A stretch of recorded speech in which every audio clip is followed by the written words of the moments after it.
Assalamualaikum warahmatullahi wabarakatuh. Salam harmoni. Sahabat-sahabat harmoni sekalian, jadi video saya yang terakhir itu tentang pembagian 3 tauhid ternyata banyak sekali respon dari teman-teman. Sampai-sampai handphone saya itu nggak berhenti notifikasi.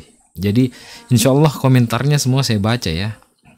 Nah, kali ini saya mau coba simpulkan beberapa komentar dan saya mau menanggapi tentunya. Apalagi memang banyak yang sepertinya masih belum terlalu paham ya apa yang saya sampaikan di video terakhir itu. Nah, ini ada yang komentar, kepanjangan videonya Pak, kalau bisa dirangkum aja supaya orang awam yang nonton itu lebih mudah paham ya. Intinya banyak komentar yang masuk dari teman-teman Salafi Wahabi, juga banyak sekali yang komentar, tapi saya perhatikan polanya sama ya, jawabannya kurang lebih sama, mungkin gurunya juga sama. Nah, ini beberapa komentar yang saya kutip ya. Ini katanya, dalil orang musyrikin itu bertauhid rububiyah, meyakini Allah sebagai Tuhan yang menciptakan. Nah, setahu saya tauhid itu dibagi 3 hanya untuk memudahkan pembelajaran ya. Kafir Quraisy juga tidak dianggap sebagai bertauhid kok.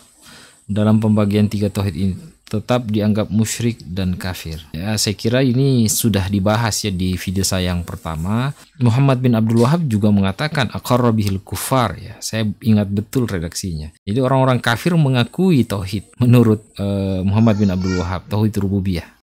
Nah, ini dalilnya yang menyatakan kafir Quraisy menganggap Allah sebagai Tuhan. Nah, ini tauhid itu cuma metode supaya lebih mudah mempelajari tauhid. Pembagian 3 tauhid hanya untuk mempermudah mengenal dan memahaminya. Kurang lebih sama ya jawaban-jawaban teman-teman dari Salafi ini. Nah, saya coba mau menjawab beberapa komentar dari teman-teman ini supaya lebih paham ya. Saya buatkan PowerPoint ini. Demi kalian saya buatkan PowerPoint supaya lebih jelas. Jadi khususnya tentang tauhid rububiyah ya, yang banyak jadi masalah. Karena itu tadi dianggap orang kafir juga bertauhid rububiyah, sebagaimana dikatakan oleh Muhammad bin Abdul Wahab di video saya yang pertama, coba nonton deh. Nah, jadi rububiyah itu berasal dari kata Rob ya. Rob itu artinya Tuhan ya, Tuhan. Nah, ini orang musyrik bertauhid. Secara bahasa, musyrik itu adalah orang yang menyembah selain Tuhan. Teman-teman ya, coba perhatikan 2 kalimat ini. Allah adalah Tuhan pencipta. Yang kedua, tidak ada Tuhan selain Allah. Oke, sudah ya. Coba bedakan juga 2 kalimat ini. Saya menyembah Allah dan hanya Allah yang saya sembah. Coba bedakan 2 kalimat ini. Saya kasih waktu. Sudah ya? Oke. Sekarang kita breakdown apa perbedaannya ini. Allah adalah Tuhan pencipta, Luqman ayat 25 atau surah Yunus ayat 31, dan tidak ada Tuhan selain Allah. Nah, sebagaimana kata teman-teman di komentar, musyrik meyakini Allah adalah Tuhan pencipta, wala in sa'altahum. Tapi di ayat yang lain mengatakan bahwa orang musyrik itu yakin Rabi adalah Tuhan, Rahib juga adalah Tuhan. Ittakhadhu ahbarahum wa ruhbanahum arbaban min dunillah. Musyrik meyakini Isa ibnu Maryam juga adalah Tuhan. Berarti ada berapa Tuhannya orang musyrik di sini berdasarkan ayat ini, 2 ayat ini. Ada 4 ya. Kesimpulannya, kalau kita merujuk kepada kalimat yang nomor 1, Allah adalah Tuhan pencipta, tapi ada juga Allah yang lain. Maka bagi orang musyrik ada Tuhan selain Allah berdasarkan ayat-ayat Al-Quran. Kesimpulannya itu, musyrik meyakini ada Tuhan selain Allah, meskipun di saat yang sama dia meyakini Allah adalah Tuhan pencipta, tapi ada Tuhan yang lain. Coba kita bawa ke konsep tauhid yang nomor 2 ini, yang ini nih. Tidak ada Tuhan selain Allah. Tauhid itu meyakini tidak ada Tuhan selain Allah. La ilaha illallah, kalimat tauhid, tiada Tuhan selain Allah.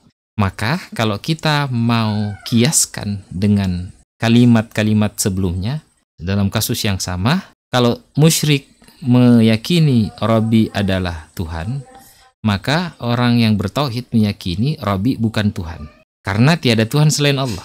Begitu pula yang ketiga, kalau di musyrik Rahib adalah Tuhan, tapi bagi orang yang bertauhid Rahib bukan Tuhan. Isa ibnu Maryam juga bukan Tuhan. Sehingga kesimpulannya, bagi orang yang bertauhid, tidak ada Tuhan selain Allah. Bisa bedakan ya yang tadi. Allah adalah Tuhan pencipta, tidak ada Tuhan selain Allah. Sama di surah Al-Fatihah, saya menyembah Allah dan hanya Allah yang saya sembah. Kalau saya menyembah Allah, berarti saya juga menyembah yang lain. Menyembah A, menyembah B, menyembah C, menyembah D. Tapi kalau saya mengatakan hanya Allah yang saya sembah, berarti tidak ada sesembahan lain. Iyyaka na'bud. Itu di surah Al-Fatihah ayat 5. Sama halnya kalau saya mengatakan saya mencintai istri saya. Tapi bukan berarti saya tidak mencintai yang lain. Karena saya mencintai juga anak saya, orang tua saya, saudara saya. Tapi kalau saya mengatakan hanya engkau yang saya cinta, berarti tidak ada lagi orang lain yang saya cinta selain dia. Bisa dibedakan ya. Sama seperti kalimat Allah adalah Tuhan pencipta, tapi ada juga Tuhan yang lain bagi orang musyrik. Tapi bagi orang yang bertauhid, tidak ada memang Tuhan selain Allah.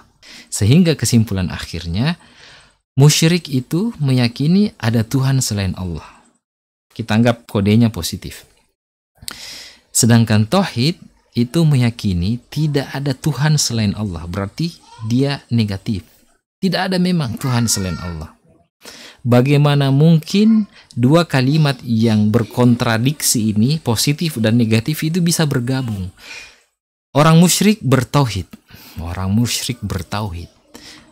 Musyrik saja meyakini ada Tuhan selain Allah, sedangkan bertauhid itu tidak ada Tuhan selain Allah. Bagaimana caranya bergabung antara positif dan negatif? Tidak masuk akal kan? Ini yang dimaksud kontradiktif ya. Nah, ini komentar yang paling sering. Pembagian tiga tauhid itu bukan bid'ah. Itu hanya metode untuk memudahkan pemahaman tentang tauhid. Seperti yang tadi saya tampilkan komentarnya. Kita bisa jawab begini, kalau metodenya betul, tidak cacat logika, maka alasan untuk memudahkan itu bisa dibenarkan. Kalau metodenya betul, tidak cacat logika. Sebaliknya, kalau metodenya salah, cacat logika, tidak logis, maka apapun alasannya, apalagi alasannya untuk memudahkan saja, tidak bisa juga dibenarkan. Kalau metodenya betul, baru bisa dibenarkan alasan memudahkan. Kalau tidak betul metodenya, mau bagaimanapun alasannya, apalagi hanya untuk memudahkan. Nah, mengenai bid'ah atau tidaknya, ya saya kira mungkin teman-teman terperangkap dengan doktrin yang selama ini Anda dapatkan, bahwa kullu muhdatsatin bid'ah wa kullu bid'atin dhalalah wa kullu dhalalatin finnar. Semua yang baru itu bid'ah dan semua yang bid'ah itu sesat. Nah, ini doktrin yang kalian dapatkan. Sehingga ketika mendapati fakta bahwa pembagian tauhid itu bid'ah, Anda kaget. Nah, bagaimana kalau tawarannya seperti ini? Bid'ah itu tidak semuanya jelek, tidak semuanya sesat. Ada bid'ah hasanah, ada bid'ah yang sayyi'ah. Kalau bid'ah hasanah, bid'ah yang baik, itu yang kita terima. Tapi kalau bid'ah sayyi'ah, bid'ah tidak baik, maka itu yang kita tolak. Nah, kalau pembagian tauhid ini, yang tiga ini, dianggap bid'ah hasanah, diterima.